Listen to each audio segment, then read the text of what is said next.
दोस्तों, कल की पुराण का यह वीडियो कल की पुराण का अध्ययन करने के बाद बनाया गया है। कल की पुराण की बातें भविष्य में घटित होंगी, परंतु समझने की दृष्टि से इनमें भूतकालिक और वर्तमान के शब्दों को लिया गया है।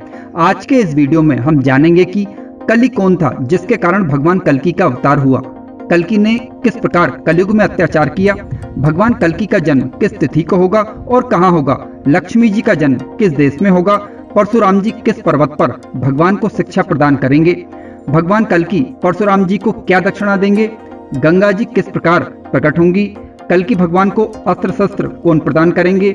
यदि आप हमारे चैनल पर नए हैं तो चैनल को सब्सक्राइब अवश्य करें और घंटी वाला बटन भी दबा दें ताकि नए वीडियो का नोटिफिकेशन सबसे पहले आपको प्राप्त हो सके।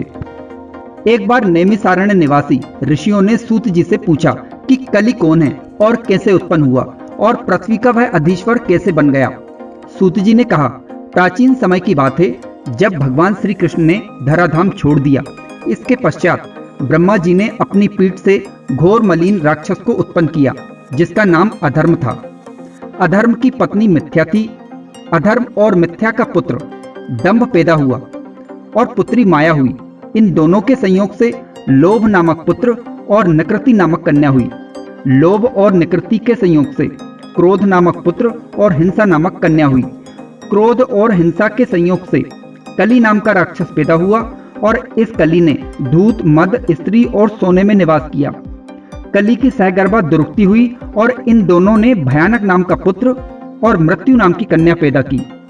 फिर इन दोनों ने मिलकर हजारों पुत्र पैदा किए। ये चारों ओर फैलकर भयानक अत्याचार करने लगे, सच पर चलने वालों पर जुल्म ढाने लगे। ये नाटे आकार के पापी लोगों को सताने लगे। कली के समय में विवाद, कलह करने वाले, केश विन्यास में आसक्त और ब्याज पर धन देने वाले ब्राह्मण कली काल में पूजनीय हो गए। सन्यासी ग्रस्त हो गए, शूद्र दान देने वाले बन गए, न्यायाधीश दंड देने में असमर्थ होकर क्षमाशील बन गए। जो अधिक बोलने वाले थे वह पंडित समझे जाने लगे। दूर का जल ही तीर्थ का जल माना जाने लगा। पराय धन की कामना करने वाले ब्राह्मण शूद्रों के यहाँ भजन करने लगे। विधवाओं ने वेधव्य आचरण का त्याग कर दिया।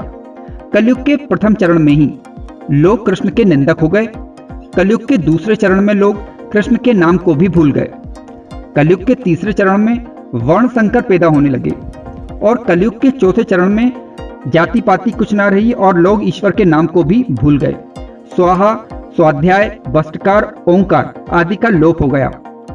पृथ्वी की ऐसी दुर्दशा देखकर सभी देवगण दुखी हो गए और वे आहार नहीं मिलने के कारण पृथ्वी को आगे करके ब्रह्मा जी के पास गए। जहाँ का वातावरण मनोरम था, अलौकिक ध्वनि यहाँ पर गुंजायमान थी। मुनि उपासना एवं यज्ञ कर रहे थे। सभी देवगणों ने ब्रह्मा जी को नमस्कार किया और उनके समकक्ष जाकर कली ने जो धर्म को हानि पहुंचाई थी उसे विस्तार से कहा। ब्रह्मा जी भगवान विष्णु का ध्यान करके देवताओं को साथ लेकर भगवान श्री हरि विष्णु की शरण में पहुंचे। देवताओं की पीड़ा सुनकर भगवान विष्णु ने कहा कि मैं शीघ्र ही समलपुर नामक गांव में विष्णु यश जी के यहाँ उनकी पत्नी सुमति के गर्भ से उत्पन्न होऊंगा और हम चारों भाई मिलकर उस कली को नष्ट करेंगे। और लक्ष्मी जी सिंगल द्वीप में महाराजा वृद्धरथ की रानी कौमुदनी के गर्भ से उत्पन्न होंगी। उनका नाम पद्मा होगा। मैं पृथ्वी पर मरु और देवापी नामक दो राजाओं को भी उत्पन्न करूंगा। देवगण, तुम्हें भी अपना अपना अवतार धारण करना है। भगवान बोले, पृथ्वी पर सतयुग को पुनः स्थापित करूंगा और कली का अंत करूंगा। भगवान के कथन सुनकर ब्रह्मा जी और देवताओं ने विष्णु जी को नमस्कार किया और अपने अपने लोक को चले गए। भगवान विष्णु विष्णुयश नामक ब्राह्मण की पत्नी सुमति के गर्भ में प्रविष्ट हुए।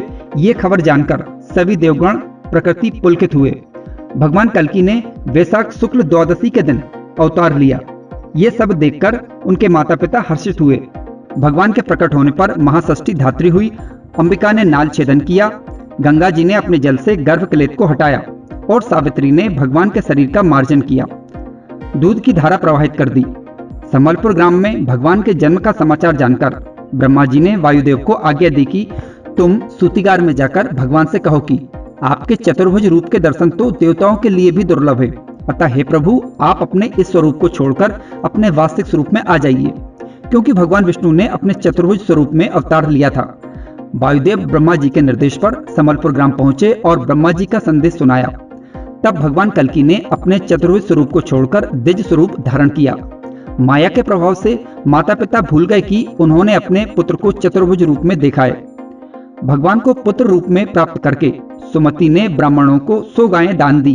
पिता विष्णुयश ने सामवेदी ब्राह्मणों को बुलाकर नामकरण करवाया। भगवान का दर्शन करने के लिए परशुराम, कृपाचार्य, वेदव्यास और द्रोणाचार्य के पुत्र अश्वत्थामा भी भिक्षुक बनकर आए। उन्होंने भगवान को देखकर जान लिया कि पृथ्वी को कली के अत्याचारों से मुक्त करने के लिए भगवान विष्णु का अवतार हुआ है। भगवान कल्कि शुक्ल पक्ष के चंद्रमा के समान बढ़ने लगे। भगवान कल्कि के जन्म के पूर्व उनके 3 भाई कवि, प्राज्ञ और सुमंतक का जन्म हो चुका था। सर्वगुण संपन्न भगवान को अध्ययन के योग्य समझकर पिता विष्णुयश ने भगवान कल्कि से कहा, पुत्र तुम अब वेद का अध्ययन सावित्री के योग्य हो गए हो। कल्कि बोले, पिताजी मुझे इनके बारे में बताइए। पिता विष्णुयश ने कहा, वेद भगवान विष्णु की वाणी है, सावित्री ही प्रतिष्ठा और वेद माता है। पिता विष्णुयश ने भगवान कल्कि को कली के अत्याचारों के विषय में बताया। पिता के वचन सुनकर भगवान कल्कि गुरुकुल में निवास करने गए, जहां महेंद्रगिरी पर्वत पर भगवान परशुराम तपस्या कर रहे थे। भगवान कल्कि को गुरुकुल निवास के लिए आता देख उन्हें वह अपने आश्रम में ले गए, क्योंकि भगवान परशुराम ही भगवान कल्कि को शिक्षा प्रदान करेंगे। भगवान परशुराम जी ने बताया कि वह भृगु वंश में उत्पन्न महर्षि जमदाग्नि के पुत्र, वेद वेदांगों को जानने वाले धनुर्विद्या विशारद परशुराम हैं। परशुराम जी बोले कि मैंने पृथ्वी को छत्री विहीन कर ब्राह्मणों को दक्षिणा स्वरूप दे दी थी। मैं तुम्हें शिक्षा प्रदान करूंगा। मैं महेंद्र पर्वत पर तपस्या करने आया हूँ। यहाँ तुम वेदों का अध्ययन करो। यह सुनकर भगवान कल्कि ने परशुराम जी को प्रणाम किया और वेद अध्ययन शुरू कर दिया। जब भगवान कल्कि 64 कलाएं और वेद अध्ययन प्राप्त कर चुके, तब उन्होंने हाथ जोड़कर परशुराम जी से कहा कि हे गुरुवर, मुझे बताइए कि मैं कौन सी दक्षिणा आपको दूं जिससे आप संतुष्ट हो सकें। परशुराम जी ने कहा कि हे कल्कि, तुम नारायण का अवतार हो। तुम इस पृथ्वी को कली के अत्याचारों से मुक्त करो और सिंहल देश से अपनी पत्नी पद्मा को प्राप्त करो और धर्म की स्थापना करो। यही मेरी दक्षिणा होगी। परशुराम जी के वचन सुनकर भगवान कल्कि ने गुरु को नमस्कार किया और भगवान शिव के मंदिर में गए, जहां उन्होंने भगवान शिव का विधिवत पूजन किया। तब भगवान शंकर माता पार्वती सहित प्रकट हुए और भगवान कल्कि को गरुड़ अश्व, तलवार और अस्त्र शस्त्र प्रदान किए। भगवान कल्कि तीक्ष्ण तलवार, धनुष और श्रेष्ठ गुणों को धारण कर शिव प्रदत्त अश्व पर सवार होकर नगर से बाहर चल दिए। वहां उपस्थित राजा विशाखयूप से भगवान कल्कि ने कहा कि हे राजन, तुम अश्वमेघ यज्ञ करते हुए मेरी आराधना करो। मैं ही परलोक हूँ, मैं ही सनातन धर्म हूँ। काल, स्वभाव, संस्कार सभी मेरे अनुगत हैं। मैं धर्म की स्थापना कर सत्युग को पुनः स्थापित करूंगा। यह सुनकर विशाखयूप नरेश ने भगवान कल्कि को प्रणाम किया। मित्रों, इस प्रकार आज के वीडियो में हमने कल्कि पुराण के 3 अध्यायों को जाना।